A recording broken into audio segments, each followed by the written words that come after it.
morning. This is Dr. Victoria LeBeau with Hortiki Plants. Thank you so much for joining me this morning, and I hope everybody's having a great start to their weekend. So I'm starting to do these Instagram lives and post things to IGTV and YouTube because I think this is a great way to connect with you all so you can learn more about Hortiki, and also a great way to serve.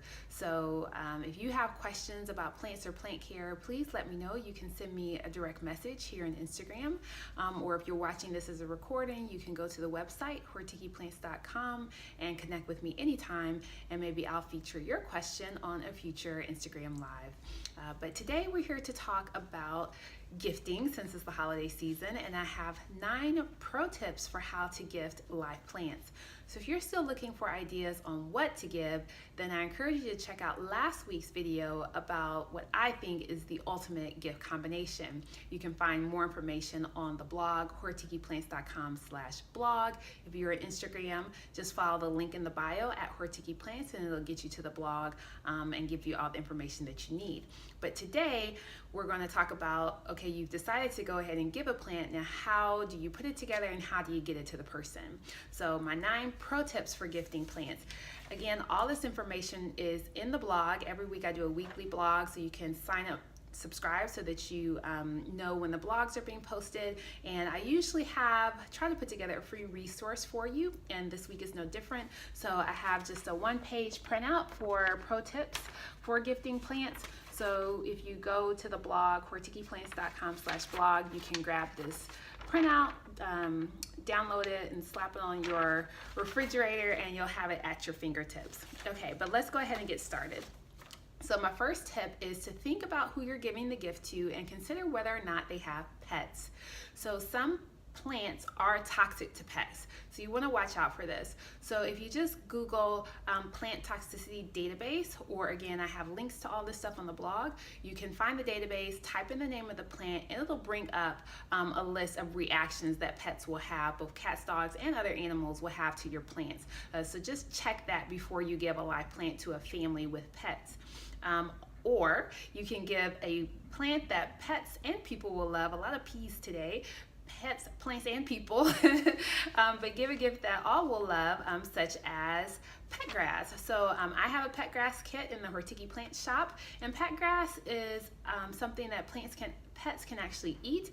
It's completely safe, and it will actually aid them with digestion. It has vitamins. There's all this information if you want it in the shop. So that's one idea if you want to have a kind of a fun gift that is definitely pet friendly. So if you decide to get a Hortiki pet grass kit, then right now I am running a special. If you use the code PETLOVE10, you will get 10% off. Also, if you order that or any kits by Monday, December 10th, then I am giving free bonuses for holiday pre-orders and free shipping, plus this 10% off the pet grass kit. So you're definitely in luck if you are sending to a pet home and want to shop with Hortiki. But unless you're giving pet grass, check for toxicity. That's the first tip. Secondly is consider adding a book. So last week's post was all about why I think books and plants make the ultimate gift. You can find all that information on the blog or on the full broadcast on the YouTube channel. I think it's a great way to show that you know what your giftee is really interested in and makes a fun combination. Along those same lines, you can add other items to make kind of a themed kit. So I have themed kits in the shop for the holidays this year. I have a tea drinkers kit and a cocktail garden kit and a spa garden kit. And the idea with adding extra items is that you can kind of make a whole motif along with your plants. So for example, in my spa garden kit, I have eucalyptus, I have aloe, I have lavender, all these great plants to make the home into a spa experience. And then I've added extra items. So I've added a book with spa recipes, so that they can kind of make their own mixtures and concoctions. I have a mixing kit here. This is a bamboo spoon, you know, it's Hortiki, so I have all organic everything. I'm hooking you up there.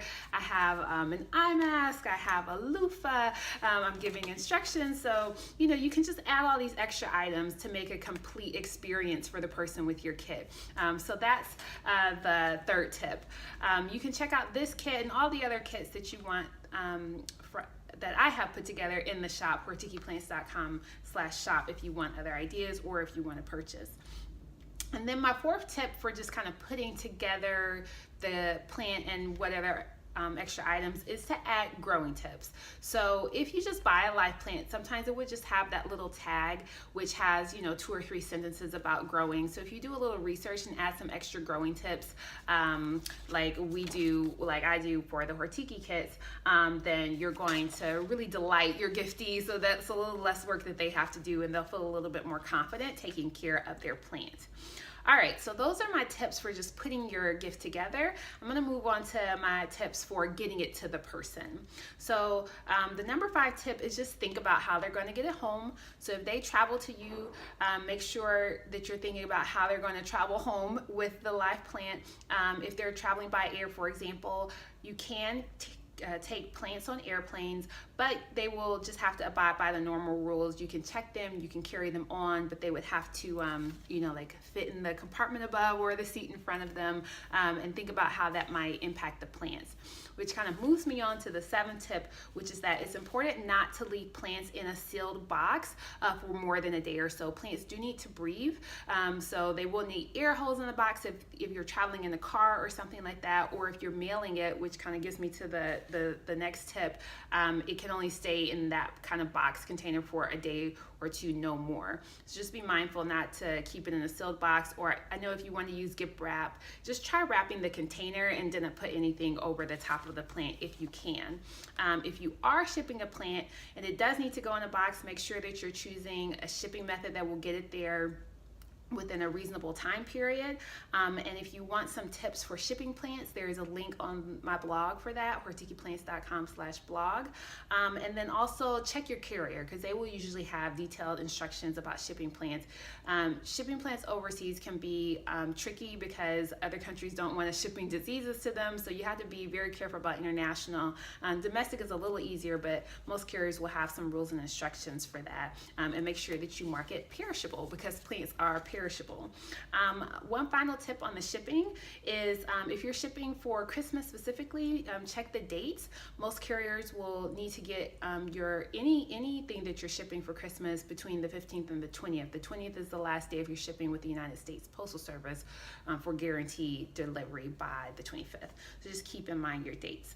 All right, 7th tip.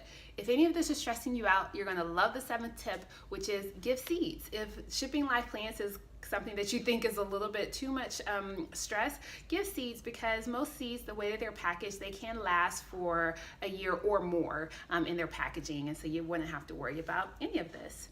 Okay, my 8th tip and the last tip about just getting the plant to the person is to think about delayed delivery. So particularly if you have folks visiting you and you want to give them a plant, then have the plant arrive at their home so they don't have to carry it back from your home with you, or even think about having a staggered gift or a quarterly gift or monthly gift or something like that to surprise them later on in the year. I think plants are a fantastic gift to have surprise someone any time of year. So just think about that. All right, almost done. Last tip, which is my favorite tip of all, and that is send your plant with plant love.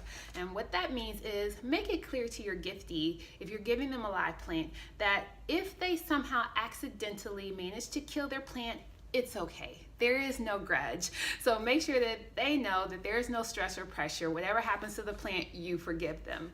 However, I have to say it, you can help them maintain a fabulous plant life by encouraging them to follow Hortiki Plants, and I can help them along the way to maintain a fabulous, vibrant plant life. So that's it. Those are my 9 pro tips.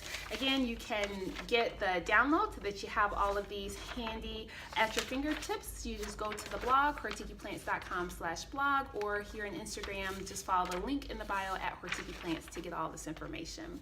That's it. I hope that everyone has a fantastic weekend, and stay tuned next week. I'm going to talk all about how to keep your plant life blooming into the new year. So it's going to be a pretty fun post that I think everybody's going to appreciate, particularly as we kind of maintain this pattern of gray days in the winter. So stay tuned for next week, and I'll see you then. Thank you.